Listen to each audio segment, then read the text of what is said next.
That should have me up and going. Hey guys, it's me again, Jose Ramirez. Yeah, okay. I wanted to make sure the video was up on my side of the screen. Name's Ramirez. Call me Rami. Other people call me Ogie.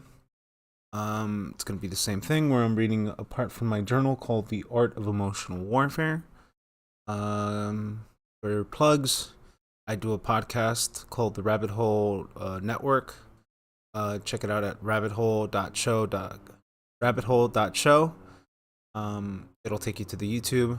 In any of those description files, you'll find the link tree. The link tree has a Telegram. Tell you the best way to contact me if you wish to.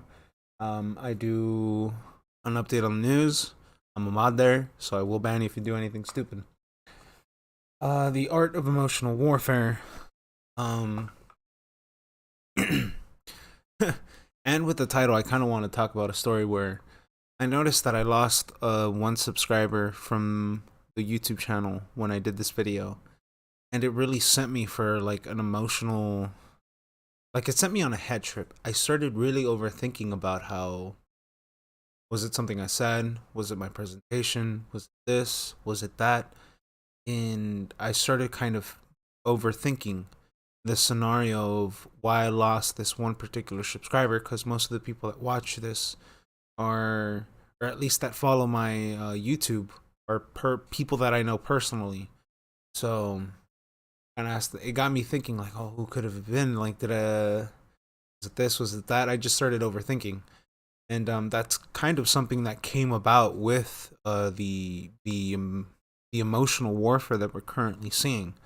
Um, and emotional warfare comes in a variety of ways. In this journal entry, it's very specific to the social interaction game.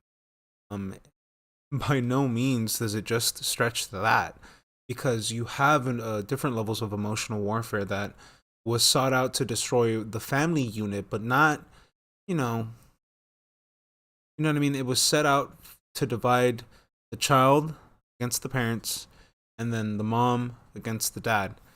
That happened in a variety of different ways. Like after World War One, when the men came back, a lot of unions had kind of did away with their jobs. I can't even explain fully because I can't remember the exact history. I haven't done too much reading on it, but it caused the divide. All I'm saying is, there were things that happened in each portion of history that had embedded various aspects of I don't know what you want to call it, but it was just to sow seeds that would later blossom into problems, like the inability of communication, the inability of handling one's emotions, which leads to addictions, alcoholism, addictions to drugs, different forms of escapism, etc., etc. I can go on for days. So I want to expand that the art of emotional warfare expands more than just what I say, right? For my example, with me having anxieties over losing that one subscriber, was it goes to show that I have insecurities and that I can't cope with them very well. But it's just me showing that there are a variety of ways that our communities, people, relationships, the social constructs have been affected. And when I say social constructs, I say it more from a Jordan Peterson perspective of the social contract, right? The agreement between two people and kind of the unspoken rules that occurs from that. So back to the art of emotional warfare. It's really it's really short. Do you know what the current capabilities of techniques or understandings of how to play on this field, i.e., persuasion, charming, manipulation, the ability to control social experiences to create a state of mind or emotional response, or to create emotional responses. By that I mean, there are these unspoken circumstances that arise through the interaction of two people. Um, with how these experiences are handled, it sells differently to different people. And all I'm trying to say is that there's a level of woo woo in presentation, right? The way you dress, the way you look, the way you smell. So to a degree, it's kind of like a science where you can charm a person. You can create a sense of ambiance, a sense of um. There's an approach to it, to how you can sell something. Um, I don't know how to say this, but there were right. It's kind of how those pranked TV shows worked. They only work because the person participating in it doesn't know it's a joke. So, so you can create circumstances that will lead people to believe and emotionally respond in certain ways. Wordsmithing is what I like to call it, or the ability of wordsmithing. Um, for the very old, you would call this thistling. If you know what that is, maneuvering through communication with complete control and awareness. Maneuvering through communication, right? So you're using communication as a vehicle, and right, you can control, maneuver it in the way you want. Not very many people actually can develop that.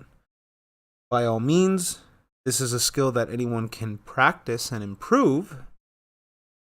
Thus, on the field of war, understanding the enemy means understanding human experience. Create or use conditions to induce emotional responses, emotional triggers to achieve desired responses. Working an angle or inducing states is to allow for influence over the target. So kind of like Timothy Leary, what I'm thinking of. Well, at least I'm thinking of like the old experiments,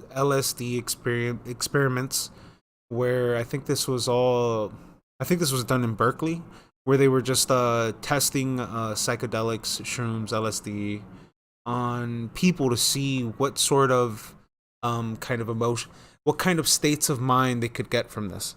They wanted to see if they could use it for anything beneficial for them. Turns out that they really did nothing happened. At least with those drugs, nothing happened the way they wanted it to. Is what I'm saying.